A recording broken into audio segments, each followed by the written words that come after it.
Alright. I'm going to be reading a story.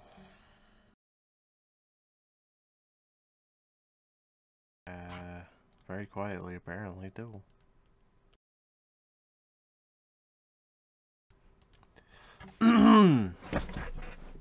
Right. So. Maybe it's my sensitivity? I don't know. I do not know.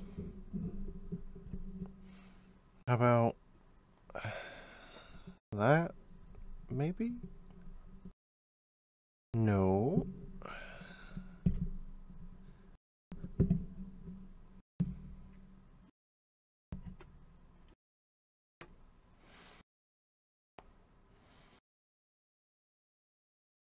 What about now? No.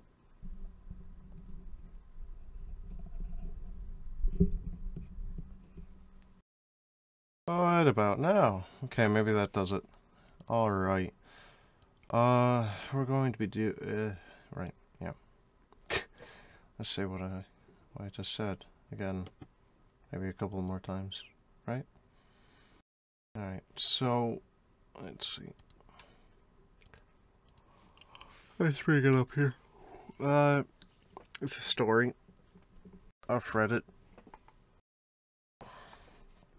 It is, creepypasta, whatever it is you want to call it.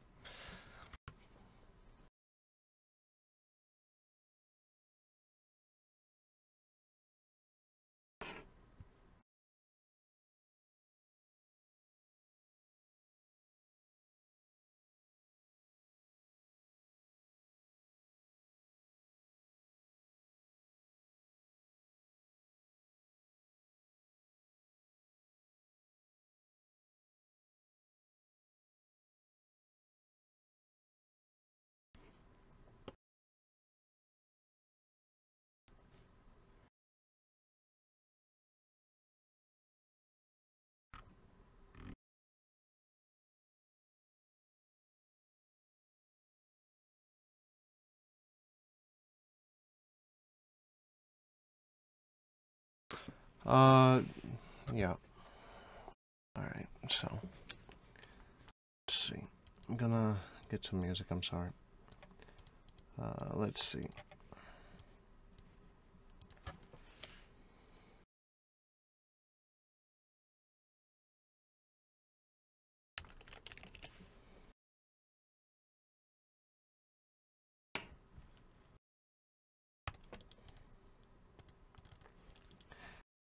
Oh, good God, what is that? Oh, no. No. No. No. What in the hell is that? Groove music?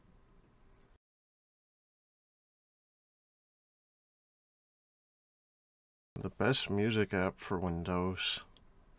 Well, I disagree. Thank you. So, won't be using that.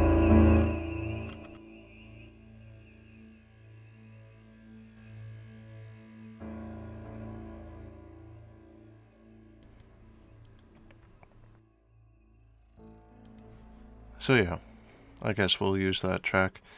I only have the one. I try to look for other good songs, I suppose you could say, good backtracks. Can't find any really that fit horror too well, like creepy or anything. So yeah. All right. It is called, what is this? No Sense Ruining Two Lives.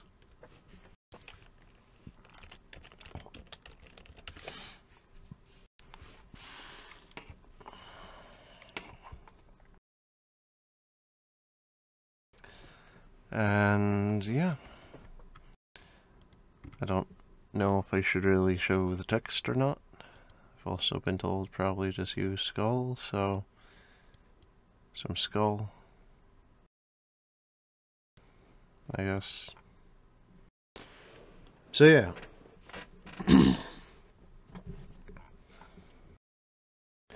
suppose, without further ado, let's get to it. I've kind of been spending a lot of time faffing around. Been meaning to do this a bit earlier, but I didn't. So yeah.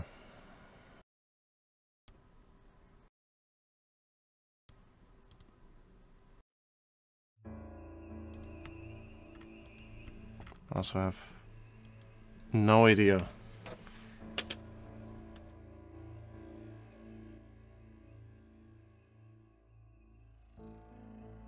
if that music is audible or not.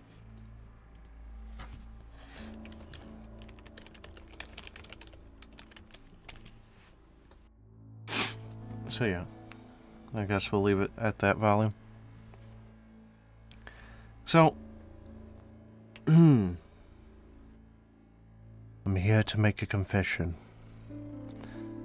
I don't know if it'll help, if anything will help at this point, but I'm out of ideas and out of time, so here goes.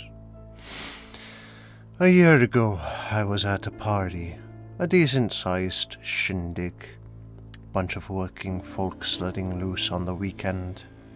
The alcohol was flowing freely, the music was going, everyone was having a good time.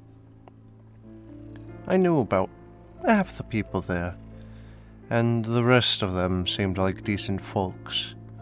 So it was a good time, and the house we were at was out in the country, and I had about a half-hour drive to get home. So when I started yawning at around midnight, I figured I'd better say my goodbyes and get out of there. I said this then, and I'll say it now. I was not drunk. I was absolutely fine to drive. I was within the lines. I was alert. I was unimpaired. I have no idea where that guy came from when he stepped out into the road. No idea what he was thinking. Probably he was the one who was drunk, or high, or something.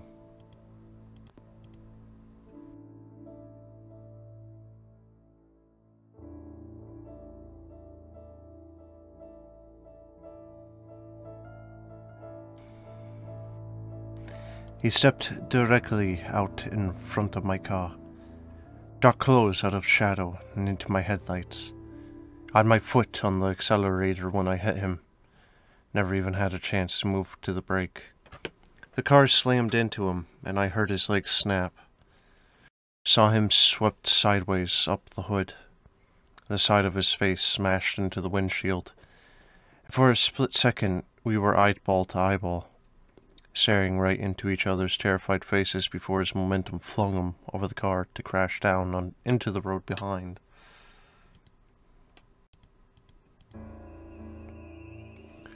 I slammed on the brakes then, of course, screeching to a stop a few 100 feet ahead. I remember my initial thoughts distinctly. First, of course, was, "Oh my God, I hit a guy," followed immediately by, It can't have been that bad. The airbags didn't go off." Even as I got out of the car and ran back to him, though, I knew I was lying to myself. It had definitely been that bad. There was no way he was okay. He was just a crumpled heap on the ground when I got there. There was less blood than I'd expected, but more damage. He lay there like a discarded doll, arms and legs flung out at random angles. The breaks were apparent in the way they were bent. One leg was folded entirely under his body. The fingers on one hand twisted apart like the roots of a tree. Broken bits of teeth gleamed in a bloody smear where he had landed on his face and skidded along the road, and his neck appeared broken. His hair was shoulder length, maybe a little longer, and matted to his face with blood. I moved it aside to check for a pulse, and as I knelt to touch his face, he whimpered, a pitiful, drawn-out sound. He was alive. Despite everything, he was alive. I staggered back in response, falling backwards onto the pavement. The broken pile of rags in front of me twitched, mewling again. "Help!" he whispered. I picked myself back up to my knees and leaned over him. Hey man, it's gonna be okay. Did? He swallowed painfully, and blood ran from the corner of his mouth. You hit me! It was an accident, man. I never saw you. Call for help. I took my phone out and started to dial 911. But as I pressed the 9, the enormity of what I did hit me. I was going to go to jail for this. My money for the rest of my life was going to go to this guy's hospital bills. And would the cops believe I wasn't drunk? I'd been drinking at the party after all. So there'd be that on top of it. And the guy's life was screwed. He still hadn't moved a muscle below his neck. Even if he survived, he'd been paralyzed. He looked to be maybe early 20s, so that gave him what? 6 decades of being trapped in a shattered body, in a wheelchair to look forward to, never having a real relationship, being an object of pity and half-ridden stares for the rest of his life. And it was an accident. It wasn't his fault, but it wasn't mine either. His life was over, and I was sorry about that. But there was no reason for me to join him. One of us could still make it out of this. I put the phone down at my side. He stared at me from the ground. Blood, mucus, and tears running down his torn face. His eyes were focused, though, and we locked gazes for the second time. Just relax, I told him, reaching out to pinch his nose shut and cover his mouth. Help's coming. Shh, just relax. I looked away as I cut off his air and held his head down against the asphalt. Although his body was paralyzed, he thrashed his head a couple of times and made muffled noises behind my hand. But even those stopped quickly. I held him there for several minutes after he stopped moving, my fingers pressing into the ruin of his cheek before I finally looked back. His green eye was staring up sightlessly, and I closed them before letting go of his mouth and nose. I rolled him off into the ditch on the side of the road. The whole incident took less than 10 minutes, and no other cars had come by. They were going to find his body, sooner or later. I was sure, but there would be nothing to connect it to me. My car's right headlight was smashed in, and the windshield had a round impression crushed into it where his head had hit. That was the only major damage, though, along with various dents and bumps along the hood and stuff. I drove to a 24-hour automatic car wash and sat inside my car as the brushes whisked away any evidence that it had been a person I had hit. As the soap sprayed across the windshield, I saw highlighted against the white background several strands of his long brown hair caught in the cracked windshield, and I shuddered. Then the brushes passed over the windshield, and the hair was gone.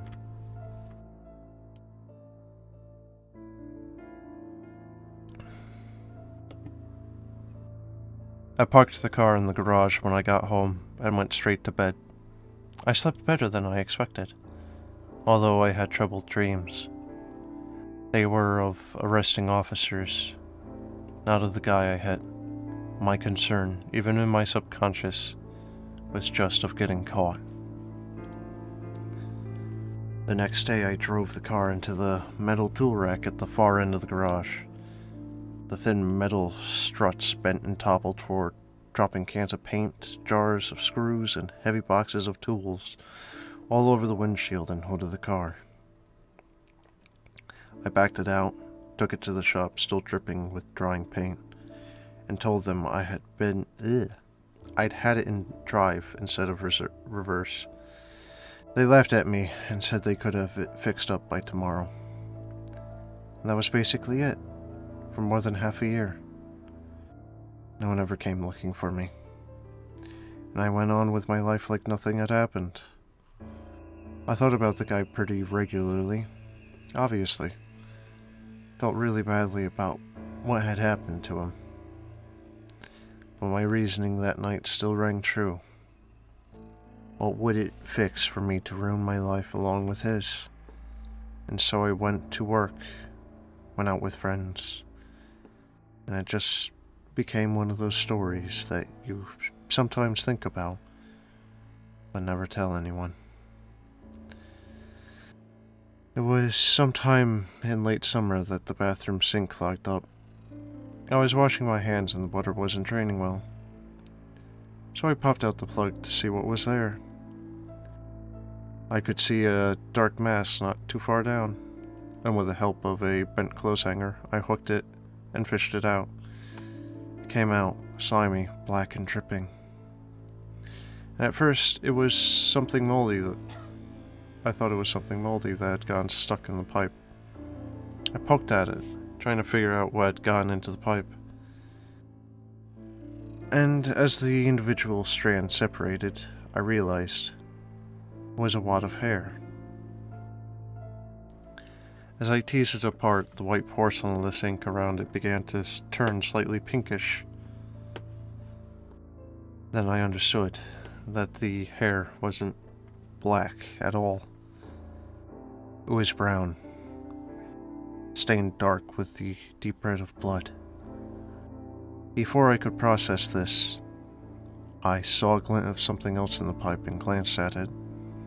There, staring up from the dark, was an eyeball.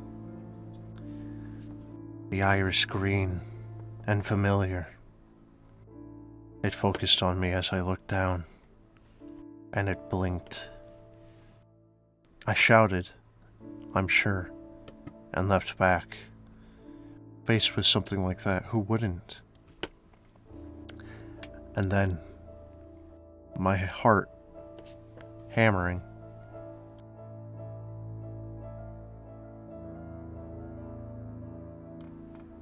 I stepped forward and twisted the hot water knob as far as it would go. Water sluiced from the faucet and into the sink, breaking up the hair clog and washing it down to drown that staring eye. Steam rose from the sink, and the water washed down easily now. But I still let it run for long enough that the mirror had fogged up by the time I had turned off the water. I told myself I had imagined it. I told myself that it was nothing. But when I turned on the water later that night to take a shower, and the tub gurgled and started to back up instead of draining, I turned off the water and left the house. I went to a Starbucks to get a cup of coffee, to have a place to sit down and calm my nerves. It was a simple black coffee, nothing fancy. I watched them take the cup off the rack and pour the coffee in. And yet, when I settled into a chair and started to drink it, it was only 3 sips in when I felt something stringy against my tongue. I opened my mouth and plucked out a hair, brown, and much longer than mine. I'd say shoulder length, maybe a little longer. The 2 baristas had long blonde hair, and the other one had a shaved head and a red beard. I didn't open the cup to see what else was in my coffee. I just threw it away and left. I slept fitfully that night, with dreams of a man too badly broken to stand dragging himself through a weed-choked ditch at the side of a road where he passed. The grass shone red with his blood, but although it stretched out behind him as far as the eye could see, still he crawled onwards at a snail's pace. The next morning, I poured cereal for my breakfast and bit down on something hard a few bites in. I spit out a cracked tooth and felt around with my tongue to determine which tooth I'd broken. It wasn't until I spotted the other broken teeth bobbing in the cereal bowl that I realized it wasn't mine. I poured the uneaten cereal into the kitchen sink, which bubbled and refused to drain. I left it and went to work. Work was no better.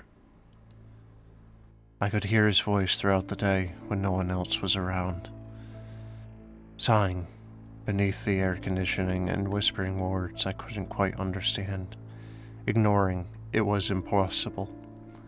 So I tried to spend as much time around my coworkers as I could, for the sake of my sanity.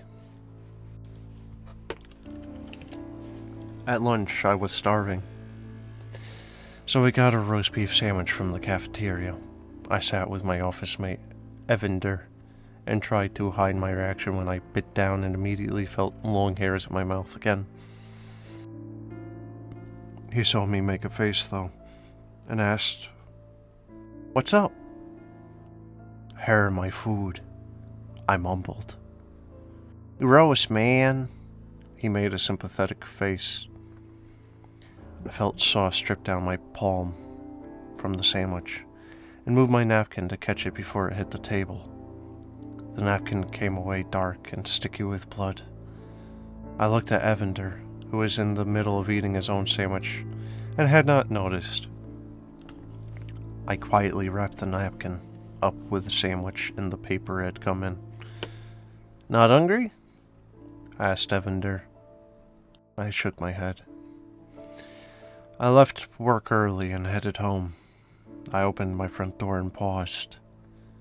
The house smelled like an abattoir, a thick, carnivore smell. I stepped cautiously inside, leaving the door open behind me. From the front hallway I could see into the kitchen, where the faucet was dripping into the sink. Fat, red drops gathered on the end before dropping ponderously to the stainless steel surface below, landing with a heavy splat. I could hear a noise from upstairs, the sound of something heavy being dragged incredibly slowly across the floor. I got back in my car and drove away. That was maybe 4 months ago, and I've been on the road since. I can eat as long as it's in a new place, can shower and wash up as long as I haven't been staying anywhere too long. But anytime I settle down for more than a few days, I start to find hairs in my food, and noises in the silence. I thought I knew what he wanted. I thought he was ruining my life, not allowing me to live where he had died. But it's worse than that.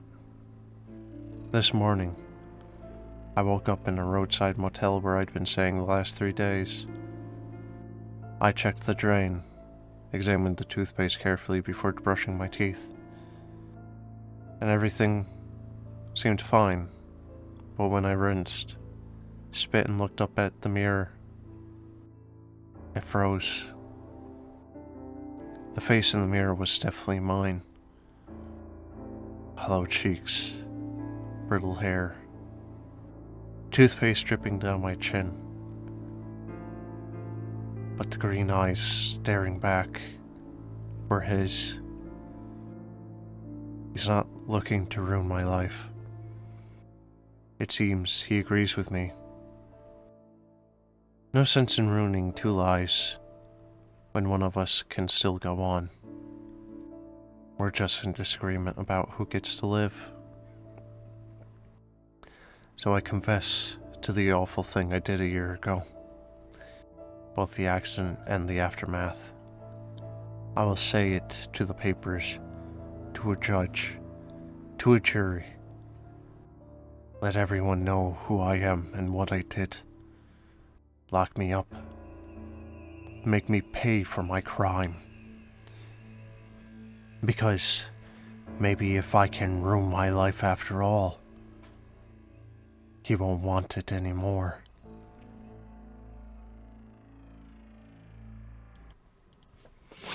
And there you go.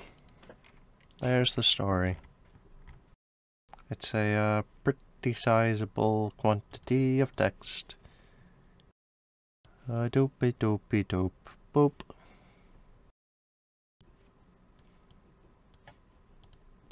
Now for transcript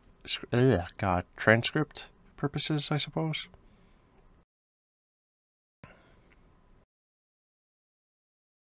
I mean, I don't think it was really too gross.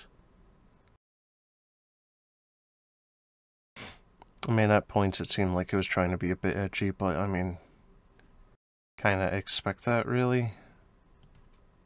Personally. But, yeah. I do actually like that song. Or backtrack, or whatever you want to call it. Just maybe on repeat, it wasn't so great. But like I said, that was the only one I could really find that was any particularly great, whatever you want to say. So yeah.